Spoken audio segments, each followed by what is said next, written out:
ఉద్యోగం ఇప్పిస్తానని కరీంనగర్కు చెందిన వ్యక్తి 16 లక్షలు తీసుకొని మోసం చేయడంతో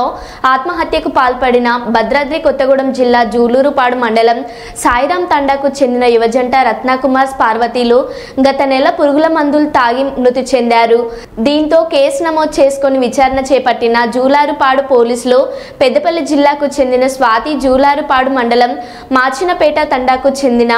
వీరభద్రంను విచారించడంతో స్వాతి 8 లక్షలు తిరిగి ఇచ్చేందుకు వారం రోజులు గడువు కోరి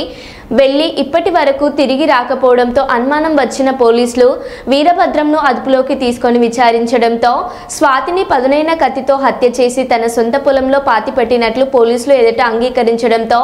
సంఘటన స్థలానికి రెవెన్యూ అధికారులు పోలీసులు చేరుకొని మృతదేహాన్ని వెలికి తీసి పోస్టుమార్టం నిమిత్తం ప్రభుత్వ ఆసుపత్రికి తరలించి విచారణ చేపట్టారు.